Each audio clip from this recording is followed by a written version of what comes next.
नमस्कार। कलम की इस संध्या में आप सभी का स्वागत है, अभिनंदन है। कलम प्रभा खेतान फाउंडेशन का एक अनूठा प्रयास है हिंदी भाषा को प्रोत्साहित करने के लिए। और आपको जानकर बहुत खुशी होगी कि कलम पूरे वर्ल्ड में, in the entire world, we've organized more than 600 sessions of कलम so far. जयपुर और पटना से इसकी शुरुआत हुई थी और देखिए कुछ ही सालों में कलम को आप सभी का स्नेह, आप सभी का प्यार मिला। और आज इस शाम में एक अलग ही मज़ा होने वाला है, जैसे मैंने कहा, बिकॉज हमारे साथ आज जुड़ी हैं गीतांजलि श्री जी। जोरदार तालियां हो जाए गीतांजलि श्री जी। गीतांजलि श्री जी के बारे में मैं क्या कहूँ, जितना कहूँ उतना कम है। अपने बहुचर्चित उपन्यास रेत समाधि के लिए 2022 के अंतर्राष्ट्रीय बुकर पुरस्कार से सम्मानित हुई हैं।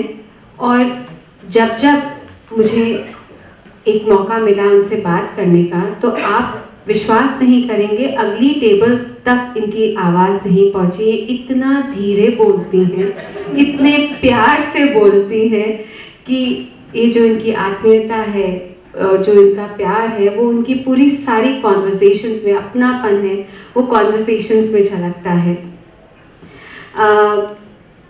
आपने 5 उपन्यास लिखे, माई, हमारा शहर उस बरस, तिरोहित, खाली जगह, रेत समाधि, 5 कहानी संग्रह, अनुगूंज, वैराग्य, मार्च, माँ और सपूरा, यहाँ हाथी रहते थे, प्रतिनिधि कहानियाँ और एक शोध ग्रंथ between two worlds, an intellectual biography of Premchand, ये सब छप चुके हैं। इनकी रचनाओं के अनुवाद कई भारतीय और यूरोपीय भाषाओं में भी हुए हैं। साहित्यिक लेखन ये हिंदी और अंग्रेजी दोनों भाषाओं में करती हैं। थिएटर के लिए भी आप लिखती हैं। पुरस्कारों की जो लिस्ट है वो तकरीबन 2 पन्नों में है, तो मैं आपको क्या बताऊं, इतने सारे पुरस्कार आपको मिल चुके हैं। और इनके उपन्यास रेत समाधि को 2021 के एमिली ग्विमेट प्राइज़ के लिए भी शॉर्टलिस्ट किया गया था।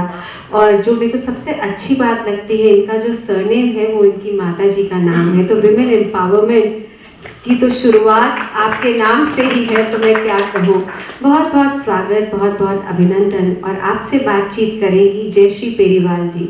और जयश्री पेरीवाल जी को जयपुर में तो सब क्या, पूरे वर्ल्ड में सब जानते हैं, क्योंकि जयश्री पेरीवाल जी ऐसी शख्सियत हैं जिन्होंने एजुकेशन सिस्टम को रेवोल्यूशनराइज किया, ना ही राजस्थान में परंतु पूरे संसार में। Only within a span of just 25 years, her journey from one student in her garage to 10,000 students and 10 schools is just exemplary. She has been awarded with a Lifetime Achievement Award in 2022 by Education Today for a phenomenal contribution in the field of education. She was also awarded with the Golden Achievers Award 2022 by Honorable Governor of Rajasthan Shri Kalraj Mishra जी. और again इनकी जो पुरस्कारों की list है वो भी it runs in few pages. So बहुत बहुत स्वागत आप दोनों का आज की शाम में. Sit back all of you and enjoy this session because ये बहुत ही स्पेशल होने वाला है. और मैं श्री सीमेंट्स को भी धन्यवाद देना चाहूँगी जिनके CSR इनिशिएटिव के तहत हमारा ये कार्यक्रम हो रहा है. Many thanks and our gratitude to ITC Rajputana for the hospitality partner. Thank you so much all of you. Over to you, Jayashree ji.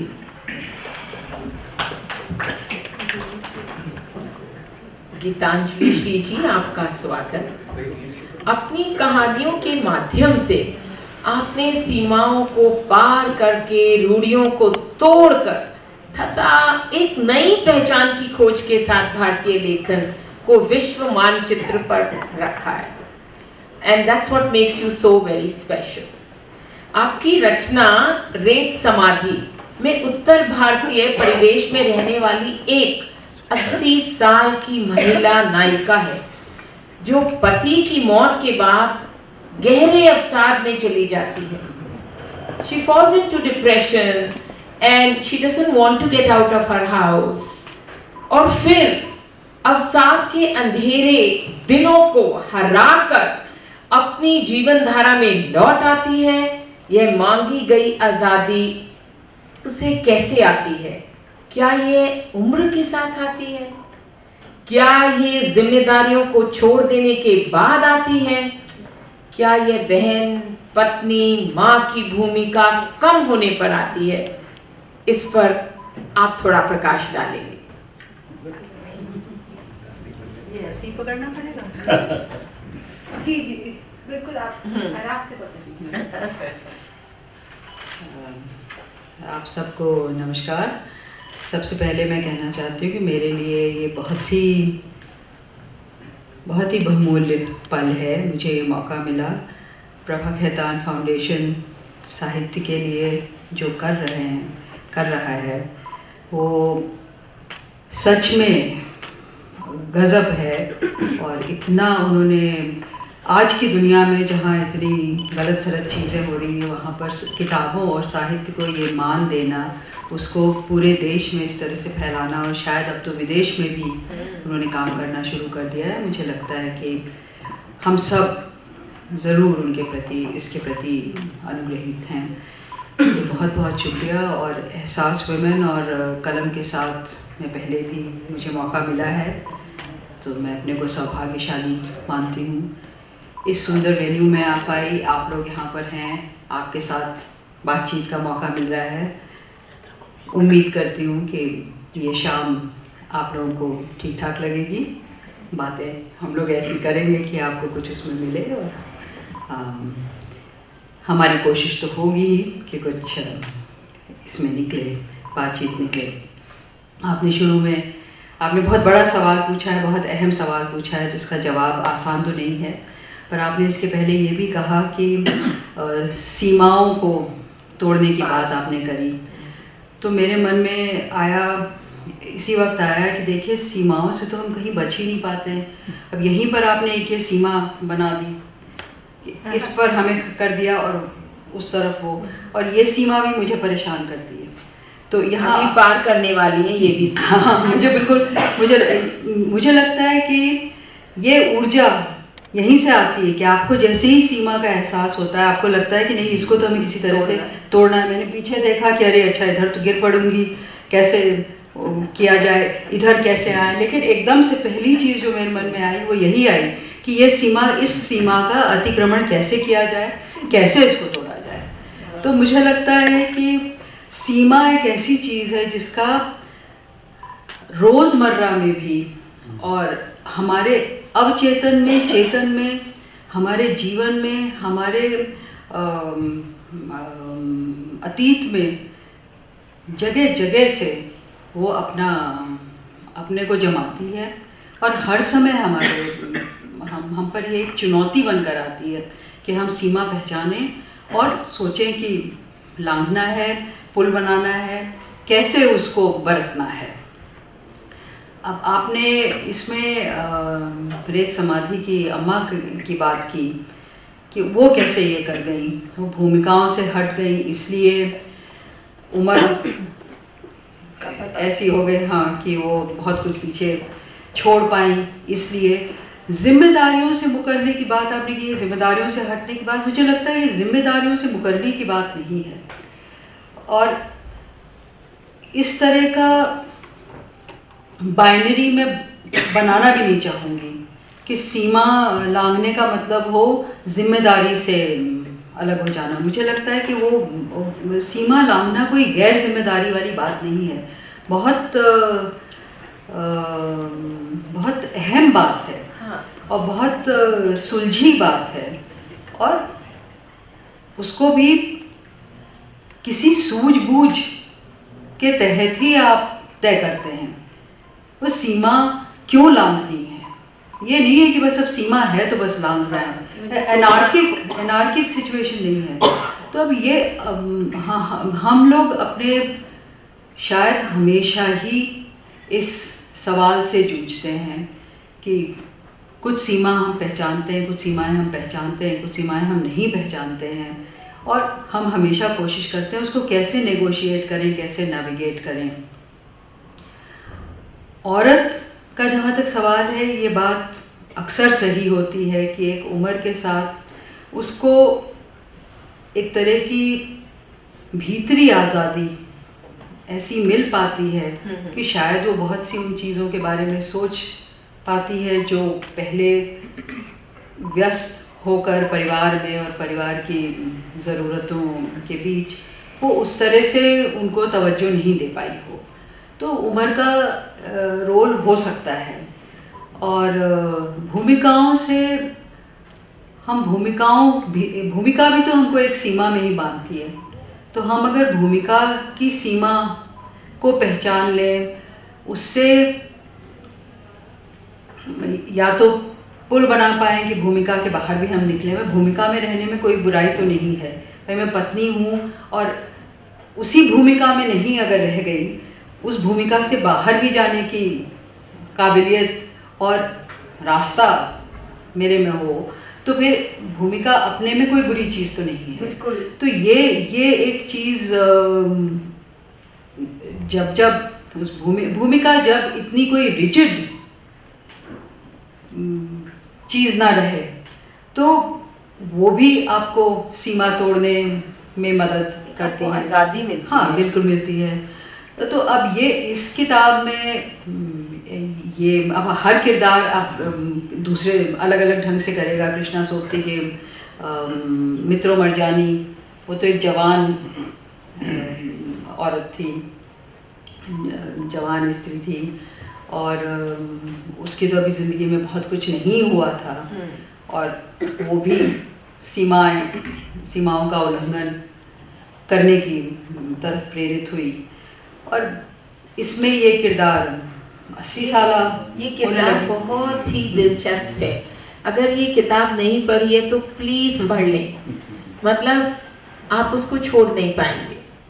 It's about an 80-year-old woman, जब उसके पति की मौत हो जाती है और वो अकेली हो जाती है, निराश हो जाती है, और उसका किसी चीज़ में दिलचस्पी नहीं रहती, तब वो कैसे उभरती है और कैसे अपनी ज़िंदगी वापस जीती है, ये एक बहुत ही दिलचस्प कहानी है। Please pick up the book and read. ये बुढ़ापा जीवन की एक ऐसी अवस्था है जिससे हम सभी को एक ना एक दिन गुजरना पड़ता है, और मेरी भी उम्र हो गई है और मैं 2-4 को और देख रही हूँ ऐसे। तो आपने अपने विचारों और अपने लेखन के द्वारा उम्र के साथ आने वाली जो एक डिप्रेशन होती है, आइसोलेशन, अलगाव होता है, शरीर के मन की शक्ति में आने वाली कमी तथा खुद के उपयोगी न होने की भावना को आपने इतना बेखूबी से उभारा है इस किताब में। आपका यह कार्य सभी के लिए, स्पेशली जो साइकोलॉजी के यहाँ पे प्रोफेसर्स भी हैं, मनोविज्ञान, भावना तथा इकोनॉमिक रूप से आने वाली इन सबको हम कैसे तैयार करें? क्या ये हमें चेतावनी दे रही है? क्या ये हमें ये कह रही है कि आगे के लिए सोचो, अपने को अंदरूनी ऊर्जा शक्ति कम ना हो, हम उतने ही अटल अपने इरादों पे रहें और हम मुरझाएं ना, हम अपने आप को ये ना समझें कि उम्र अब हो गई, अब क्या करें, ऐसा ना हो। आपके विचार में इस भावना को कैसे जीवित हम सब रख सकते हैं? क्या ये परिवार और मित्रों का चक्र है? क्या आर्थिक सुरक्षा है जिससे ये संभव है कि हम अपने आप में एक बहुत कॉन्फिडेंस रख पाएंगे? कोई अपने आप को जीवित कैसे रख सकता है? आप ये बताएं। देखिए, मैं किसी भी किस्म की वैद्य नहीं हूँ, तो मैं कोई नुस्खा, कोई दवा आपको नहीं बता सकती। ये मैं ज़रूर कहूँगी, आपने पूछा कि ये कैसे कर ले गए, क्या ये कोई चेतावनी है? तो मेरे मन में ये बात आ रही है कि मैं इसको बहुत ज़ोर देकर कहूँ कि देखिए, कोई लेखक सीख देने के लिए नहीं, सिर्फ मनोरंजन या नहीं, मनोरंजन, सिर्फ मनोरंजन नहीं, लेखक के का अपना भी कोई उद्वेलन है, वो खुद भी कुछ चीज़ों को समझना चाहती है, वो अपने भीतर को, अपने बाहर को, दूसरे के भीतर और बाहर को, अतीत को, भविष्य को, न जाने क्या क्या चीज़ों को समझना चाहती है। तो वो उस उथल पुथल को खोलने की कोशिश में लिखती है। बोलती सब सुने, सोचे, समझे, और वो अपने खुद समझने के लिए भी कुछ चीज़ें लिखती है। तो और आपने कहा कि ये क्या औरतों को या इंसानों को ये सिखाने के लिए कि कैसे वो बुढ़ापे में इतने गमगीन ना हो जाएं कि सब बेजार हो जाएं कि अब कुछ नहीं बचा वगैरह। तो देखिए, ये चीज़ मुझे सिखाने की ज़रूरत नहीं है। जिनको आप बूढ़े कह रही हैं, न जाने कितने बूढ़े मुझे ये सिखा रहे हैं, तभी वो मेरी किताब में आपको प्रेरणा दे सकते। नहीं, बिल्कुल ये बात है। चारों ओर ऐसे लोग हैं जो हमें सिखाते हैं। और मैं तो अपनी माँ का भी नाम लूँगी, जो इस समय टच वुड जैसे कहते हैं, टच वुड 96 साल की हैं। ज़रूर उनका शरीर बहुत शिथिल पड़ गया है, कमज़ोर हो गया है, उनको सहारा चाहिए, लेकिन मन में अभी भी उनके खूब ऊर्जा है, जिजीविषा है। दूसरों को जीते देखकर खुश होती हैं, बैठी हैं वहाँ, अभी मैं जाऊँगी उन्हें बताऊँगी क्या क्या हुआ, उससे खुश होती हैं। तो ये लोग भी तो प्रेरणा दे रहे हैं, ये लोग भी तो हमें दिखा रहे हैं कि देखिए, बुढ़ापा is a state of mind in a manner of speaking. Let us not exaggerate this point. हमारी बॉडी भी है, और बॉडी हम देख रहे हैं कि बदलती है, हम पहले की तरह नहीं कर पा रहे हैं बहुत सी चीज़ें, लेकिन हम ये भी देखते हैं कि हमारे भीतर उमंग, जब तक आप जीवित हैं, उमंग आपके भीतर रहेगी, जिजीविषा आपके भीतर रहेगी। एक्सेलेंट। ये उमंग हमेशा अपने अंदर जीवित रखें, और उससे बेहतर क्या हो सकता है। बहुत ही बढ़िया। आपने माँ बेटी, भाई बहन और बच्चों के पालन पोषण जैसे रिश्तों को भी बहुत खूबसूरती से पेश किया है। साथ ही एक 80 साल की महिला जिसके बारे में कह रही थी, वो असामान्य रिश्तों को तथा तीसरे लिंग, लाइक शी बिफ्रेंड्स अ ट्रांसजेंडर, और उसके साथ उसकी दोस्ती को दिखाया है, which is out of the box, which not many have traveled and spoken and written about. आपकी इस कहानी के मेटाफोरिकली रूप से इस सीमाओं को बढ़ाया है। ये मैं समझती हूँ पढ़ने के बाद। सबसे पहले तो नायिका ने वर्तमान जीवन से एक नए जीवन में जाने की सीमा को पार किया। एक नए मन, नया दिमाग, नई शरीर और अपने निराश मन से एक नई आशा भरे मन की सीमा तक पहुंचाया। यहाँ आप पाठकों को भरोसा दिलाना चाहती हैं क्या कि सीमाएं मन और दिमाग की सिर्फ उपज हैं, they don't exist, आप तो समझिए कि ये सीमाएं हैं ही नहीं जिसे कोई भी किसी भी उम्र में पार कर सकता है। कोई फर्क नहीं पड़ता कि है औरत है, आदमी है, किस जाति का है, किस पंथ का है। आपकी क्या राय है, हमें अवगत कराएं। देखिए, मैं जो बातें जो कह चुकी हूँ उनको ही मुझे दोहराना पड़ेगा कि मुझे किसी को कुछ सिखाने की जरूरत ही नहीं है। मुझे और आपकी किताबें हमको सीख वो दे तो रही ठीक हैं। है, वो सीख उद्देश्य आपका नहीं था। हम सब एक दूसरे को सीख दे सकते हैं। हम सब अगर कुछ अच्छा करते हैं तो वो एक दूसरे को हम प्रेरित करते हैं, एक दूसरे को बढ़ावा देते हैं। पर ये तो देखिए, लेखक एक बहुत ही मूल बात जो लेखन के बारे में है हमको याद रखनी चाहिए, कि लेखन जो है वो हमें याद रखने की महिमा हमेशा समझाता है। हम लिखते इसलिए हैं कि हम ये चीज़ें भूल ना जाएं, हम ये चीज़ें नज़रअंदाज ना कर दें, हम इन लोगों को दरकिनार ना कर दें। हम लिखते ही इसलिए हैं। It is a protest against indifference and forgetting.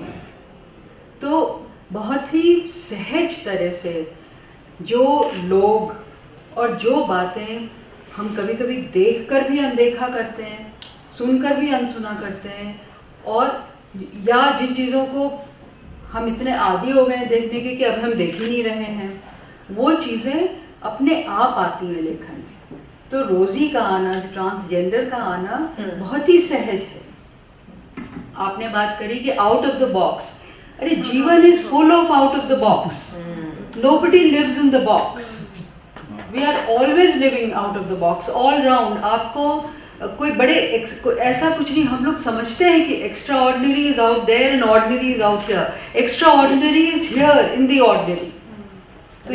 तो बस ये चीज़ है। तो ये अपने आप लोग आते हैं, और हम लोग एक भूल करते हैं, फेमिनिस्ट भी ये भूल अक्सर करते हैं। हम लोग जो है विचारधारा को और आइडियोलॉजी को इतना बड़ा गाइड मान लेते हैं कि हम समझते हैं कि वो उसी के तहत कुछ आउट ऑफ द बॉक्स होता है, प्रोटेस्ट होता है। ऐसे नहीं होता है। बिना उन बातों को आइडियोलॉजिकली आर्टिकुलेट किए भी इंसानियत में ही, एक सहज इंसानियत के नाते चीज़ें लोग करते चलते हैं। और आप ट्रांसजेंडर की जो बात कर रही हैं, मैं आप सबके साथ में ये शेयर करती हूँ कि मेरी माँ, मुझे मालूम नहीं था कि मैं इतनी जल्दी अपनी माँ के बारे में इतनी बातें आज कर दूँगी, पर मेरी माँ जो है वो अब तो नहीं, 15-20 साल ज़रूर हो गए हैं, तो सैर करती थी बाग में, और अकेले सैर करती थी। और जब वो थक जाती थी तो एक पुलिया पे बैठ जाती थी थोड़ी देर के लिए और फिर सैर करती थी। उस दौरान एक, जिसको सब हिजड़ा कहते हैं, वो एक ट्रांसजेंडर स्त्री उधर से जाती, कभी कभी मिल जाती थी उनको, तो वो उनको नमस्ते करती थी। तो ऐसे बस नमस्कार होने लगा। और फिर किसी दिन माँ जब पुलिया पे बैठी थी तो वो आई, तो माँ ने, उन्होंने नमस्ते किया तो माँ ने कहा, ऐसे किया कि बैठो। हाँ। तो वो उनको लगा कि नहीं, मैं नहीं बैठ सकती हूँ। तो उन्होंने कहा कि ठीक है। तो माँ ने कहा बैठो। हाँ। और उनको बैठाया अपने पास। फिर उसके बाद वो लोग जो है पुलिया पे बैठने लगे और बातें करते थे। अच्छा, अब कितनी अजीब बात है कि मुझे ये तो पता चल गया, क्योंकि एक दिन कभी माँ मेरे भाई के साथ रहती थी और मैं गई थी, और जब मैं निकल रही थी टैक्सी में या स्कूटर में बैठने जा रही थी, तो उसी वक्त वो आई। उनका मैं नाम भी भूल गई हूँ। तो उधर से वो जा रही थी, तो उन्होंने माँ को नमस्ते किया और माँ ने कहा कि ये मेरी बेटी। हाँ। तो उन्होंने मेरे सर पे हाथ रखा, बस इतना ही। मेरा एनकाउंटर बस इतना ही है। और माँ, मैं जानती थी कि माँ इनसे मिलती हैं वहाँ पीछे। आती वाती नहीं है, और क्या बातें वो करती है मुझे ये भी नहीं पता है। लेकिन कहीं ना कहीं मुझे ये बात शायद ज़रूर रही होगी मेरे भीतर कि देखो मेरी माँ कोई ना तो आइडियोलॉजी कोई जी रही है बड़ी कि I am a feminist, I believe this, I believe that, कुछ भी नहीं है। बस उनको ये था कि here is another person, human being, and treat them equally. कुछ नहीं सोचा उन्होंने, बस वो करती ही वैसे treat, and there is nothing you know more genuine than that. तो कहीं ना कहीं वो चीज़ मेरे भीतर रही और कहीं पे निकली, और मैं शर्मिंदा हो सकती हूँ कि मेरा खुद कोई ऐसा एनकाउंटर नहीं है। हाँ। मैंने उसमें और कुछ जानने की नहीं कोशिश करी, बल्कि वो उस घर से छूट गए तो माँ ही मेरी कहती हैं, इन दिनों भी कुछ साल पहले तक वो कहती थी कि पता नहीं वो कहाँ है, तब पता करो कि वो कैसी है।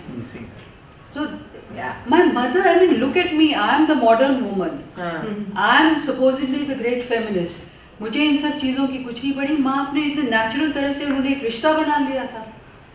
तो वो चीज़ें, ये चीज़ें इसी तरह से कहीं ना कहीं आपके भीतर एक बीज भी डालती हैं और आपको भी कोसती हैं, आपको भी कोसती हैं। हम रोज़ जाते हैं हर क्रॉसिंग पे, चारों ओर हमको दिखते हैं ये ट्रांसजेंडर पीपल, हम क्या कहते हैं, हम क्या करते हैं, हम कुछ नहीं जानते। तो ये चीज़ें बड़ी नेचुरल तरह से लेखन में आती हैं। बिल्कुल। तो यूपी की गलियों में बड़ी हुई, मैनपुरी, फिर दिल्ली यूनिवर्सिटी आई, LSR गई। क्या यहाँ से प्रेरणा मिली? क्या यूपी से प्रेरणा मिली? प्रेमचंद की बेटी आपकी दोस्त रही, क्या उनसे प्रेरणा मिली? मुझे ये तो बात पक्की है, जाना मैंने इनको अभी है, लेकिन माँ से प्रेरणा इनको जरूर मिली। ये तो पक्की बात। माँओं से प्रेरणा मिली, माँ से जरूर मिली है, लेकिन माँओं से मिली है। So what impressions were there when you grew up? What prompted? And she is not done Hindi literature or English literature. और कहानियाँ तो कोई भी लिख सकता है, और कहानियाँ बेखूबी से लिखने वाले कम होते हैं। तो हम ये जानना चाहेंगे कि क्या था वो जिससे आपको लगा कि मैं ये कहानी जरूर लिखूं, और एक नहीं इतनी सारी किताबें लिखी हैं आपने। देखिए, अगर हम में से जो भी संवेदनशील हैं, और उम्मीद है कि हम बहुतेरे ऐसे हैं, ज़्यादातर ऐसे ही हैं, तो आप में अगर संवेदना है तो आपको प्रेरणा तो हर तरफ से मिलेगी, हर चीज़ से मिलेगी, हर तरफ से मिलेगी, ज़िंदगी से मिलेगी, जो आप देखेंगे उससे मिलेगी, दुख से मिलेगी, सुख से मिलेगी, हर चीज़ से मिलेगी। तो प्रेरणा कोई ऐसा नहीं होता है कि उन दो चीज़ से तो मिल रही है, दो चीज़ से नहीं मिल रही, हर चीज़ से मिलेगी आपको। आप सीख रहे हैं, आप देख रहे हैं, आप महसूस कर रहे हैं। लिखने का जज्बा कहाँ से आता है? आपको ये भी, हम सब में एक इच्छा होती है अपने को व्यक्त करने का, और हम सब ढूंढते हैं अपनी विधा। तो कोई कैसे करता है व्यक्त, कोई कैसे करता है, कोई बस बातचीत में कहानियाँ बना के करते हैं, कोई उसको लिखने लगते हैं, ऐसे ही होता है। आपने यूपी का नाम लिया कि यूपी से प्रेरणा मिली। यूपी से प्रेरणा तो मैं कह रही हूँ कि जहाँ की भी होते, अगर आप में संवेदना है तो आपको प्रेरणा मिलती। यूपी से मुझको शिक्षा ज़रूर मिली, जिसने मुझे मेरे बहुत ही अधूरे किस्म के अंग्रेज़ी माध्यम का जो शिक्षा प्रणाली मुझको मिली, उससे बहुत हद तक बचाया। कि फॉर्मल तौर से मैं गई कॉन्वेंट में, जो अच्छे एजुकेशन मानी जाती थी, वहाँ मेरे माता पिता ने हम बच्चों को भेजा, तो जहाँ पे हमारी हिंदी भी गड़बड़ हुई, अंग्रेज़ी भी हमने ठीक से नहीं सीखी, तो हम तो हम हर तरफ से थोड़े आधे अधूरे ही हो गए, और खिचड़ी ज़बान भी हो गए, खिचड़ी दिमाग भी हो गए। मैं समझ, ऐसी खिचड़ी दिमाग सबको दे। आज मुझको ये बात समझ में आती है कि उत्तर प्रदेश में चूँकि इतने बरस मुझे रहने का मौका मिला, यूनिवर्सिटी कॉलेज जाने तक मैं वहीं पे रही, और कॉलेज जाने के बाद भी मैं लौटती रही वहाँ अपने माता पिता के पास, छोटे शहरों में, बड़े शहरों में यूपी के, और गांव कस्बों में भी से भी जुड़ी रही। वो जो मुझको वहाँ से जो मैं लेकर आई हूँ, उसने मुझे इस सब के बावजूद मेरी जड़ों से, मेरी मिट्टी से, मेरी पहचान से, मेरी ज़ुबान से, न जाने कितनी कि मेरे जो स्वाद तरह तरह के हैं उधर के, उन सब से मुझको जोड़े रखा। और वो बाद में निकल कर आया और मैंने पाया कि यही है जो मेरे लेखन को बना पाया है। Excellent. I am so happy किसी ने यहाँ कहा भी कि आपने ये कन्फेस कर दिया। सो इट्स रियली गुड कि this colonial mindset, it's high time we all get over it. We take pride in who we are, where we belong.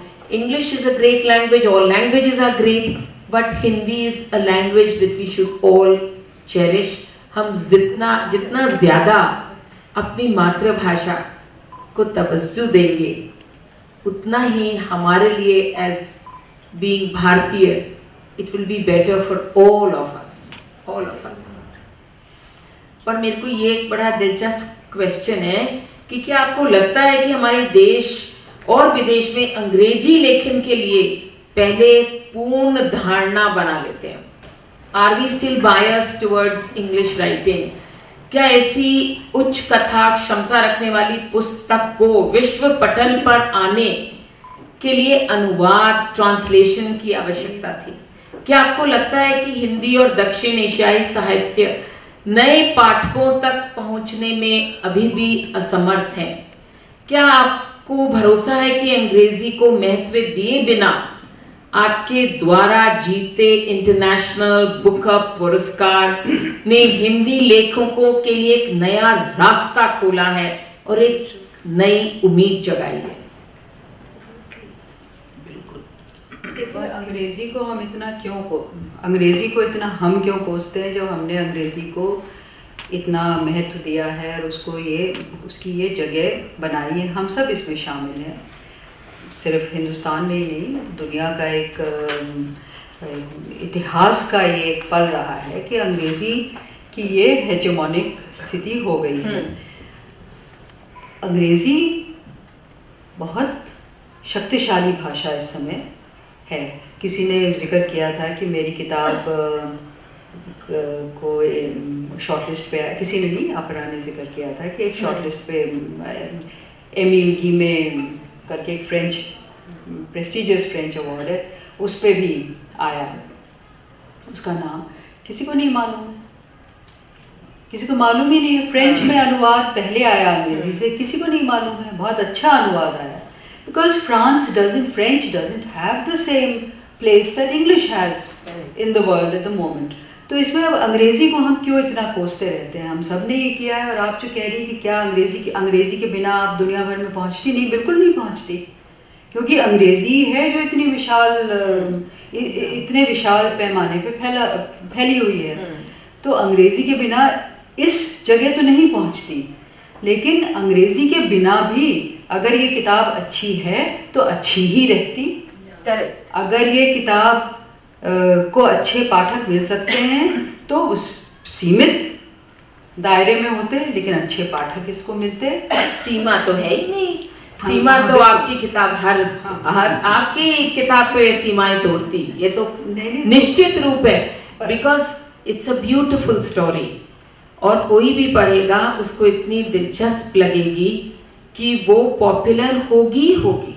अगर इंटरनेशनल नहीं होगी, भारत में तो बहुत ज्यादा पॉपुलर हो। नहीं, देखिए, ज़रूरत दूसरी है। हम अंग्रेजी के बारे में इतनी बात ना करके अगर दूसरी भाषाओं के बारे में बात करने लगे और दूसरी भाषाओं को वक्त दें, दूसरी भाषाओं में तर्जुमे होएं, दूसरी भाषाओं को हम भी जो सीख सकते हैं सीखें, इसमें अगर आदान प्रदान हम बढ़ाएं तो अंग्रेजी अपने आप,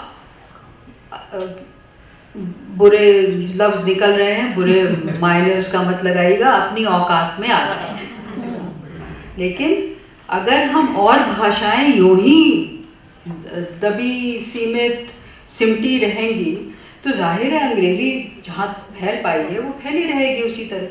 तो ज़रूरत है कि दूसरी भाषाएं सामने आए जिसके लिए जिन जिन लोगों को उसमें शामिल होना चाहिए वो शामिल होए। प्रकाशक हैं, अनुवादक हैं, जो फंडर्स हैं, इन सब लोगों को जो मेहनत करनी है वो उस पर हम लोग जोर दें। अंग्रेज़ी अंग्रेज़ी अंग्रेज़ी अंग्रेज़ी बुरी, अंग्रेज़ी भली, उसको छोड़िए।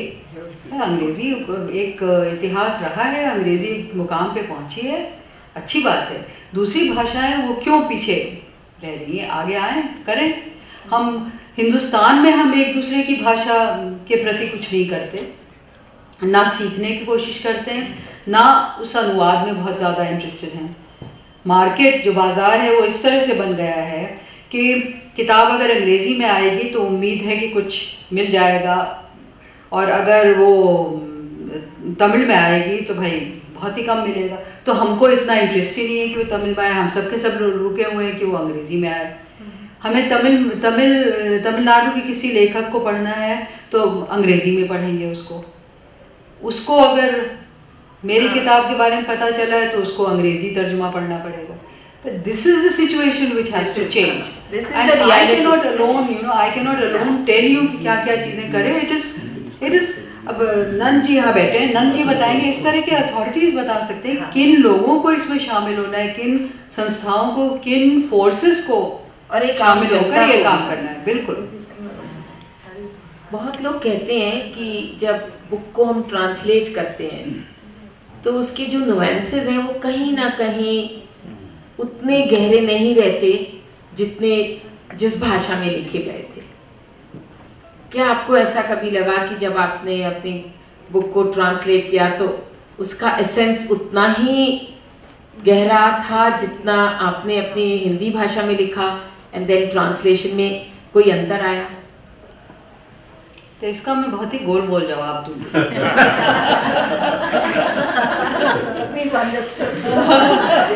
I'm not sure Because all people, if you look at the authors, if you speak, read about Henry Ibsen, he'll tell you the moment they translate my work, I lose the essence. I'm curious to know what you've understood. That's another matter. We'll talk about that. मगर देखिए, हम जब ऐसी किसी कृति की बात कर रहे हैं, साहित्यिक कृति की बात कर रहे हैं, we are not talking of something fixed. We are not talking of something जिसमें ये 10 चीज़ें हैं, तो क्या ये 10 चीज़ें आ गई हैं? It is not something so measurable and exact.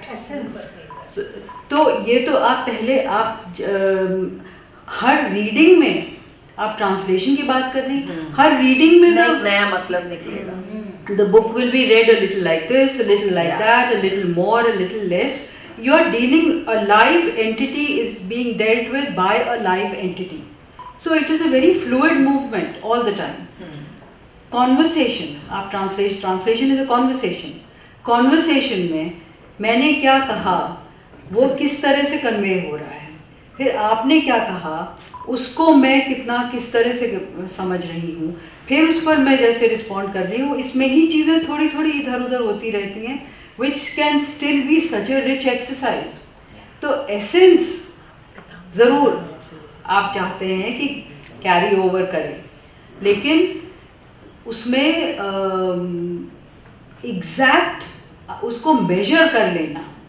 आप ये बता सकते हैं अगर वाकई बुरा ट्रांसलेशन है तो आप बता सकते हैं कि भाई ये तो बुरा है, ये तो कुछ है ही नहीं इसमें ओरिजिनल का, वरना क्या चीज़ कम हो गई, क्या चीज़ थोड़ी बदल गई, ये इतना एग्जैक्ट पता करना ही बड़ा मुश्किल है।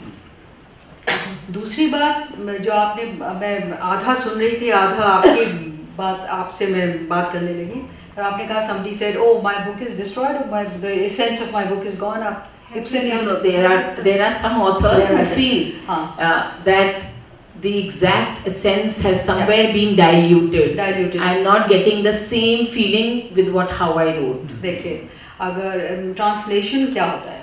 Translation is the rendering of a work into another language for those who cannot read the original. Okay?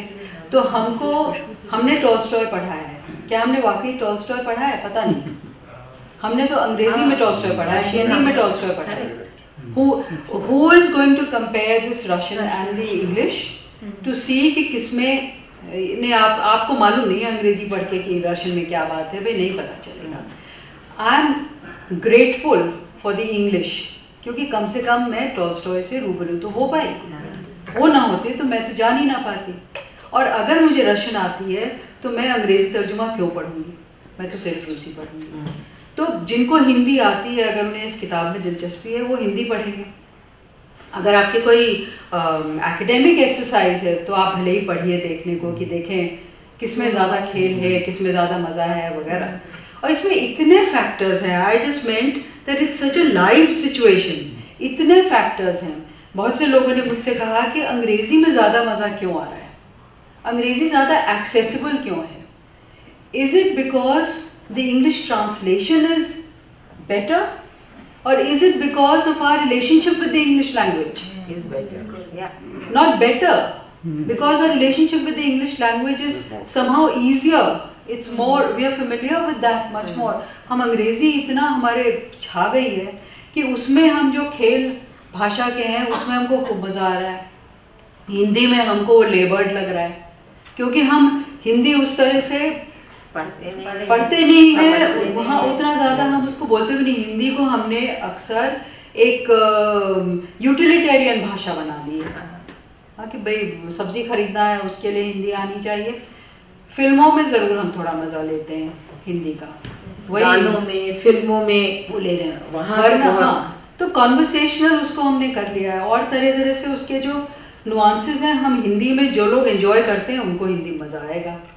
तो मैं कहती हूँ कि देखिए, इट इज़ लाइक एक पैरामीटर के भीतर तर्जुमा भी खेलेगा और ओरिजिनल भी खेलेगा. ओरिजिनल मतलब तर्जुमा शायद ही, अब ये फिर से वैसी बात है जो आपको समझनी पड़ेगी. गोलमोल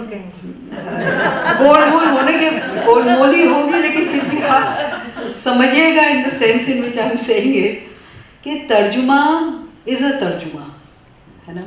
ओरिजिनल में कोई एक चीज होगी, that is the first, that is the creation. Everything after that is a rendering of that.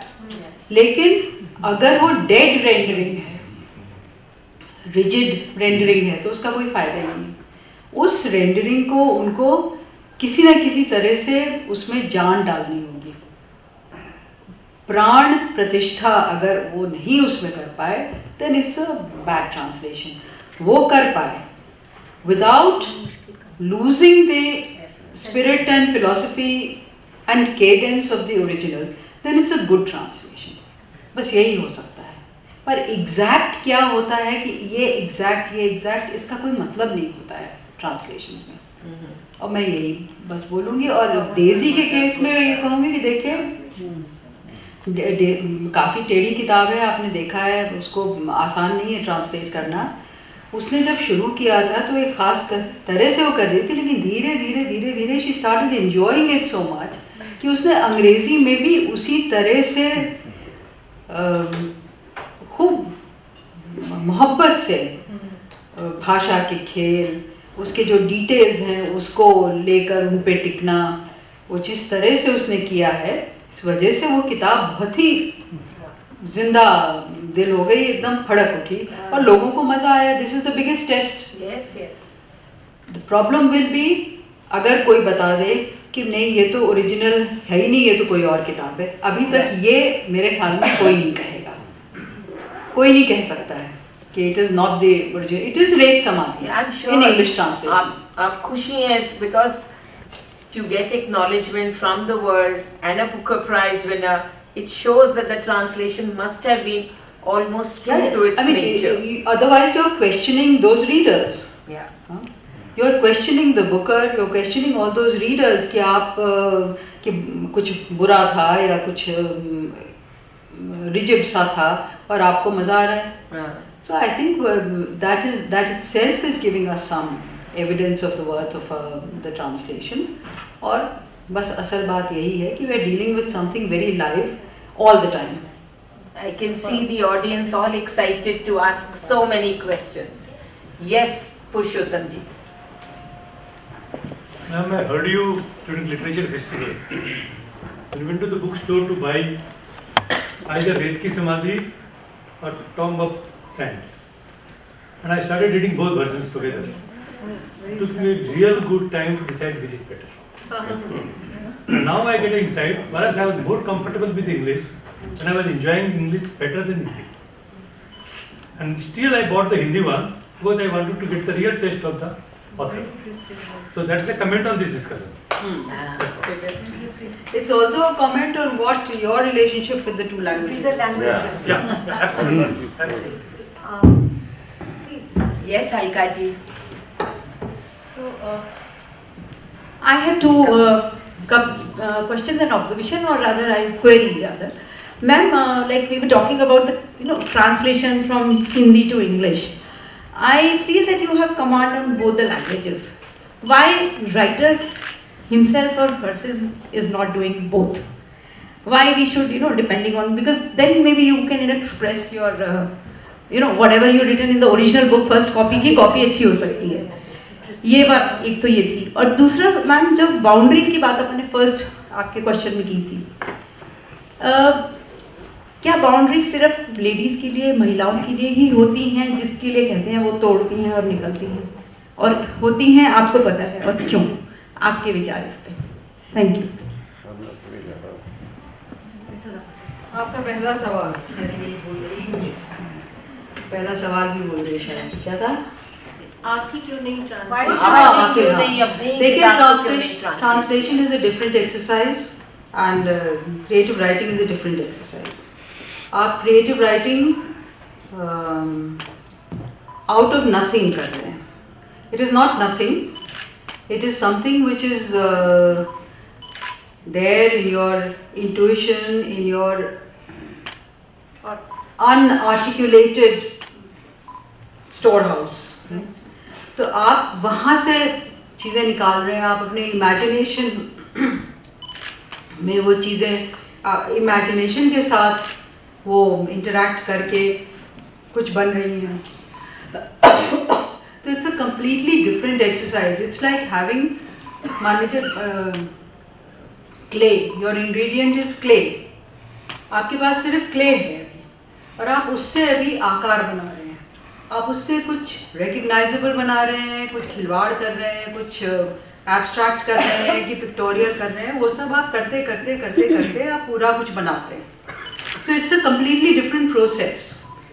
Now translation is you've got the finished product and you are trying to make a replica, but not just a replica, something which will now live on its own as well. तो आपको अब इसको बैठ के copy भी करना है, लेकिन उसमें जान भी डालनी है. So it's a completely different process. I enjoy this process, plain and simple. So I do this.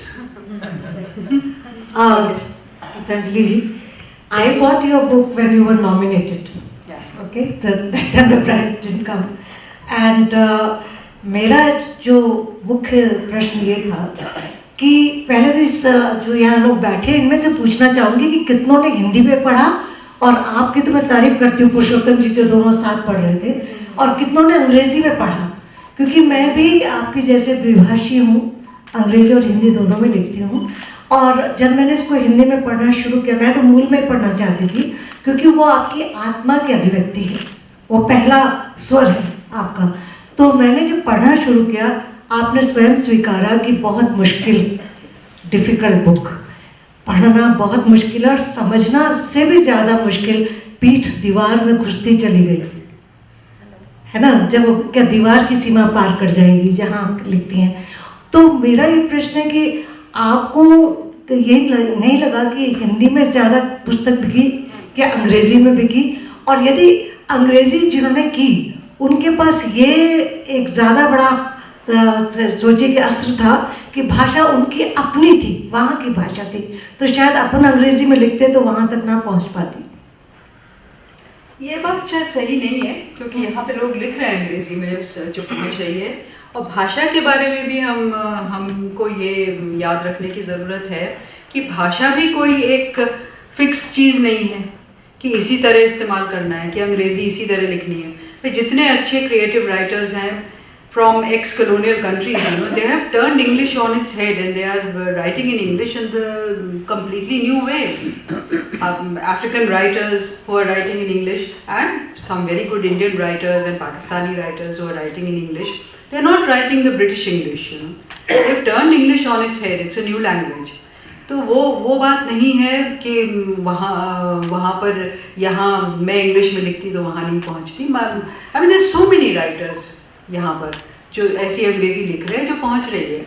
Amitabh Ghosh, तो वो तो नहीं है बात। फिर आपने मैं भूल रही हूँ किसने क्या कहा था, मैं चीज़ें मिक्स कर बात ये कि हिंदी में ज़्यादा बिकी कि अंग्रेजी में ज़्यादा बिकी, ये मुझे नहीं मालूम है, लेकिन दोनों रॉयल्टी रॉयल्टी का मेरे पास पूरा फिगर अभी है नहीं, पूरा फिगर है नहीं। और साथ साथ मुझको ये भी पता चला पायरेटेड कॉपीज बहुत बिकी हैं जिसका कोई फिगर नहीं होगा। तो अब मुझे तो बस जनरल पता है कि दोनों भाषाओं में बहुत बिकी है।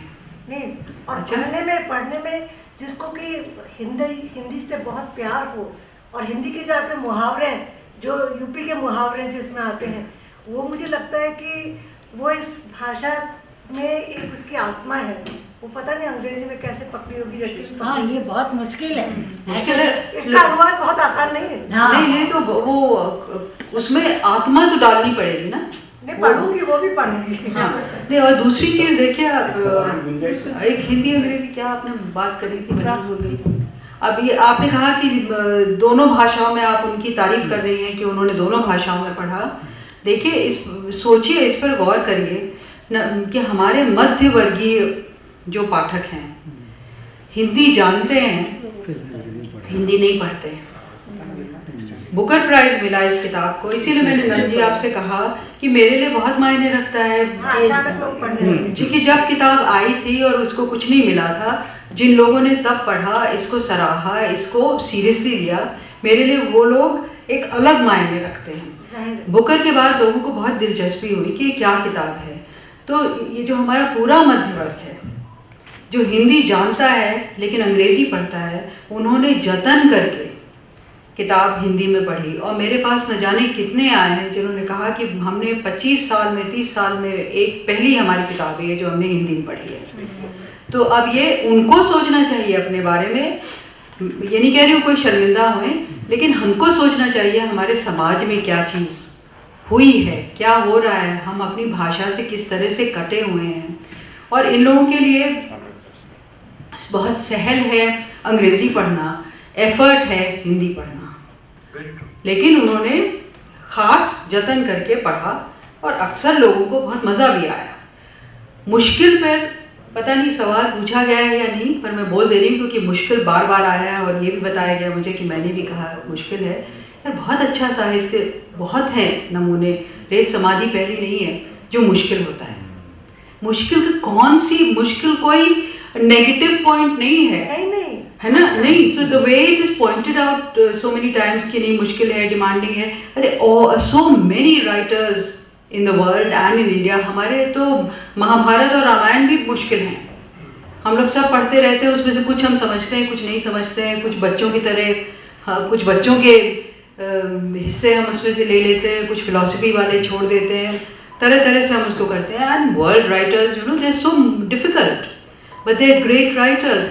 राइटिंग इज नॉट अबाउट हमने पढ़ा और फौरन वो डाइजेस्ट हो गया, बात बन गई। Literature is something which is stopping you in your tracks, which is telling you to wait, to stop, to be still, to be quiet, to try and understand. Don't understand but realize something has happened, think about it. Wait for some space to open in you, wait for some other light to possibly, light up in you. It is not कि पहले से आपको पता है, आपने कुछ पढ़ा, हाँ ये तो धड़धड़ आपके भीतर चला गया और आपने फिर एयरपोर्ट पे किताब रख दी और अपनी फ्लाइट पकड़ ली और चले गए। सबसे ज़्यादा। आखिरी सवाल। नहीं, आप कह नहीं रही है, ये बात मुश्किल शब्द आया था तो मैंने कहा मैं बोल देती हूँ। बहुत गहरी किताब है। एक छोटा सा सवाल जी मेरी तरफ से। अच्छा, आपका सवाल छोटा नहीं होगा। तो आपने गीतांजलि जी माँ को केंद्र पर रखकर काफ़ी महत्वपूर्ण कृतियाँ दी है, चाहे माई से शुरू करें, उसके बाद खाली जगह आए, उसमें भी माँ बहुत इम्पोर्टेंट करेक्टर है, रेत समाधि में तो है ही। मैं ये भी देखता हूँ कि जो और भी बड़े राइटर्स हैं, चाहे गोरकी की माँ को दीजिए, माँ श्वेता देवी की 1084 माँ को दीजिए, कृष्णा सोबती ने जितना माँ को केंद्र पर रखकर लिखा है, मैं ये देखता हूँ कि आपके सारे नॉवेल्स में माँ इतना महत्वपूर्ण चरित्र होकर उभरी है, लेकिन आपने बहुत सारे चरित्रों को एक इंडिविजुअल जो शक्ल देते हैं अपन चरित्र को चरित्र के लिए उभारते हैं और आखिर तक वो चरित्र अपनी पूरी आइडेंटिटी के साथ, अपने स्पेसिफिक नाम के साथ जिस तरह से अपना एक इमेज बनाता है, वो आपने गौण रखा है। आपने पूरे टेक्स्ट के अंदर उसको मिला दिया है। उसका अंतरंग हिस्सा तो है, लेकिन इंडिविजुअल जो एक अलग चरित्र उस पर उभर के याद रहे, वो एक जनरल कैरेक्टर के रूप में याद रहता है, लेकिन इंडिविजुअल कैरेक्टर के रूप में किस नाम, किस आइडेंटिटी के साथ वो अपनी पहचान को लंबे अरसे तक बनाए रखे, ये कठिनाई मुझे लगती है। इसे कैसे देखें? पता नहीं कैसे देखें। पता नहीं, क्योंकि मुझे भी नहीं मालूम है कि मैंने इतने बरसों में जो कुछ भी लिखा है, मुझे खुद भी नहीं मालूम है कि कब मुझे लगता है कि इनको एक इंडिविजुअल नाम दिया जाए और कब मुझे लगता है कि ये रिश्ते के नाम से ही जानी जाए। माई में, या मुझे याद है शायद माई में ही शायद था, और तिरोहित में भी ऐसा शायद तो फिर भी है। माई में भी है कि माँ का नाम नहीं पता नहीं चलता है जब तक वो पिता काफी दिनों बाद आते हैं और कुछ कहते हैं, मैं भी भूल गई हूँ क्या नाम, लेकिन that was a point being made कि औरतों के अक्सर नाम नहीं होते हैं, you know, they are mother. तो मेरी माँ का पेट नेम था, मुझको बरसों नहीं पता चला, हम लोग नहीं जानते थे उनका जो प्रॉपर नेम था, वो तो हमको पता था, श्री लेकिन हमको ये नहीं मालूम था कि उनको घर पे क्या कहा जाता था। कभी कोई बूढ़े बुजुर्ग आए, कोई रिश्तेदार उनके दूर दराज से कहीं से आए और उन्होंने कहा तो हमें पता चला माँ का ये नाम है। आज तो बता दीजिए। बिट्टन, बिट्टन नहीं, सॉरी, बिट्टो, बिट्टो, बिट्टो, यूपी वालों के साथ तो बिट्टो, हमें नहीं मालूम था कि बिट्टो है हमारी माँ, कभी नहीं हमने सुना था। तो कहीं ना कहीं ये भी चीज़ मुझे मेरे जहन में रही, रैंकल भी करती रही कि होता नहीं है नाम जैसे औरतों का। लेकिन मैं कब कैरेक्टर्स को इंडिविजुअल नेम दे देती हूँ, ये मुझे अभी I have not been able to decode it for myself, और अपने पे मैं वो डिटेक्टिव गिरी भी नहीं कर पाई हूँ कि क्या मेरा डिज़ाइन है, मुझे नहीं मालूम है। लेकिन अभी तक ये नहीं मुझको लगा है कि नाम ना देकर उनकी ना इंडिविजुअलिटी मुझे कम होती दिखी है, और ना उनका अगर कोई कैरेक्टर बना है, स्ट्रॉन्ग कैरेक्टर, मेमोरेबल कैरेक्टर बना है, तो मुझे ऐसा नहीं लगा है कि वो कम हुआ है। माँ कहकर ही रेत समाधि की माँ इज कॉन्स्टेंटली रिमेम्बर्ड। तो मुझे अभी ये बात मैं सोचूंगी, पर मुझे कयास लगाना पड़ेगा। अपना जी एक छोटा सा सवाल। जी, इससे पहले एक छोटा सा सवाल लेने के लिए, ये आपके पास आपका आखिरी सवाल होगा। छोटे के आप लोगों को शायद नहीं, वो समय की बात है, 7:30 बजे उनको बिल्कुल हाईलाइट करना है। Hi ma'am. As an international author, I would like your guidance to the students as well as to the academics and to the owners and the directors and deans and the professionals that they have stopped भाषा की शुद्धता पर ध्यान देना बिल्कुल बंद कर दिया है, और भाषा को किस तरह से एक्सप्रेस करना है, अपने फीलिंग्स को, उसकी जगह टेक्नोलॉजी लेती जा रही है। तो आपको क्या लगता है कि आने वाले समय में, आज हम किताबों पर, साहित्य पर बात कर रहे हैं, पर क्या आने वाले समय में ये सब बंद होने वाला है, टेक्नोलॉजी ही इसकी जगह लेने वाली है? मुझे नहीं लगता। मुझे लगता है कि टेक्नोलॉजी ने ज़रूर एक चीज़ करी है कि हम भाषा के प्रति एक तरह की दूसरे किस्म की लापरवाही हो गई है। आज का ज़माना बहुत फास्ट हो गया है, तो लोग जल्दी में है, ये शॉर्ट फॉर्म बहुत चल गया है, या पता नहीं व्हाट्सएप लैंग्वेज बहुत चल गई है, ये सब चीज़ें हो रही हैं। लेकिन मुझे नहीं लगता कि इंसान को साहित्य और कला में जो रस मिलता है वो बंद होने वाला है। अगर वो बंद होएगा तो फिर बहुत चीज़ें बंद हो जाएंगी, संगीत बंद हो जाएगा, नृत्य बंद हो जाएगा, साहित्य बंद हो जाएगा। ये सब चीज़ें कोई जल्दबाजी की हैं ही नहीं। तो जब तक ये रहेंगी तब तक लोग भाषा से जुड़ेंगे, धैर्य से जुड़ेंगे, धीरे धीरे बात कहने से जुड़ेंगे, धीरे धीरे उसे खोलने से जुड़ेंगे, टेढ़े मेढ़े ढंग से इधर उधर जाते हुए कहने से जुड़ेंगे। There is one breed which will say, come to the point quickly. Why are you going here and there and everywhere? And there is another breed which will say, there is such pleasure in waiting. You know, the journey is the process. I mean, the journey is the pleasure. जो आप कहाँ पहुँचने वाले हैं is not the point. That journey is so pleasurable. तो आप इधर उधर करते हुए हमें जहाँ ले जा रहे हैं।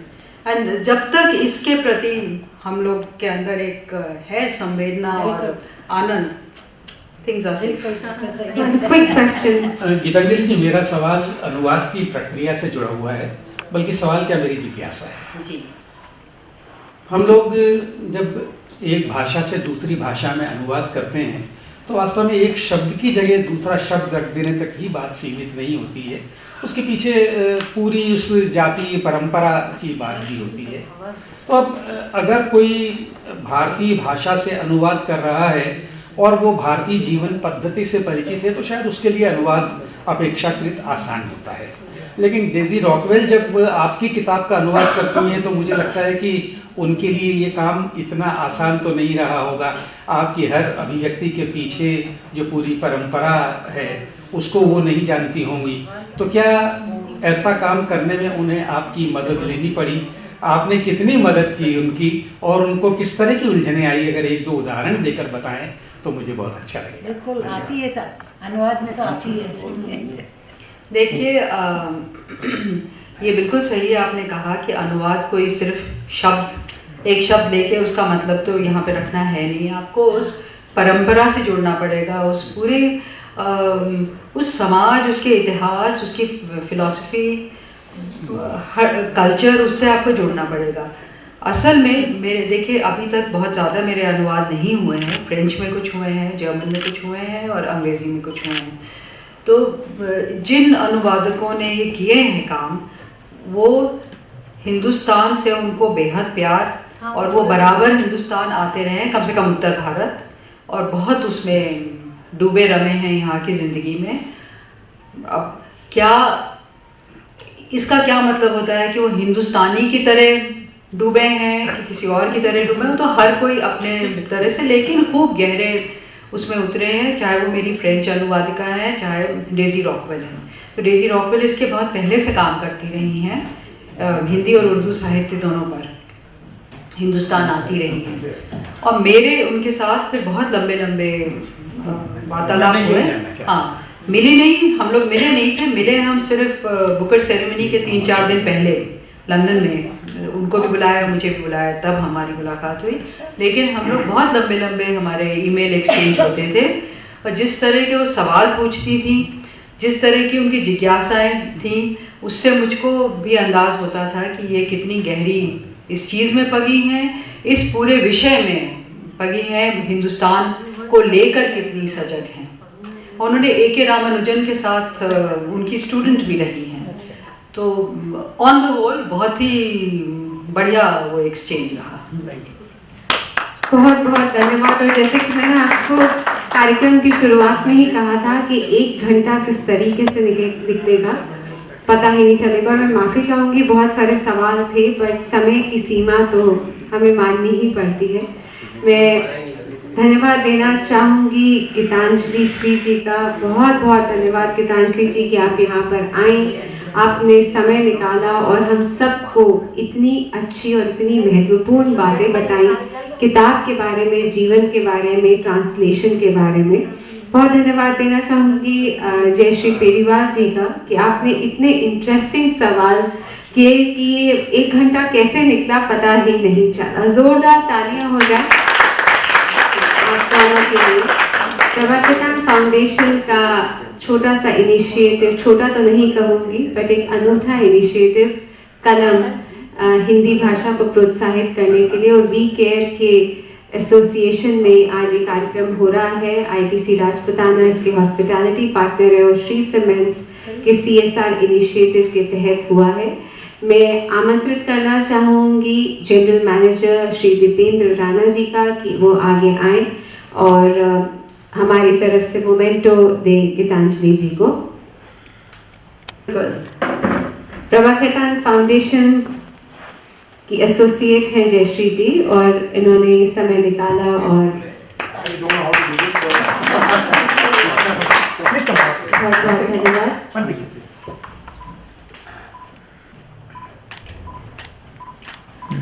Thank you. Thank you, ma'am. Thank you so much. I mean, I would thank this forum. हम लोग जब भी आता हूँ इस forum में, तो I get very excited. पहले तो डर लगता है कि हिंदी बोलना पड़ेगा, but I'm just getting used to it. But I want to thank the foundation, of course, and I'm so mesmerized by the company. Okay, I'm sorry I'm taking this, but it's my company which has given me this platform to come here and listen to you. Listen to this very interesting conversation. जो आप लोगों ने जो आप लोगों की बातें होती हैं, I don't want to judge over whatever, but it is so nice to see the excellent work which is being done here by this foundation, the platform which has been given, and ITC Hotel is very, very thankful for all of you to be here because this makes it very important for the authors, for the presenter, and for us to be part of this journey. Thank you so much. Thank you.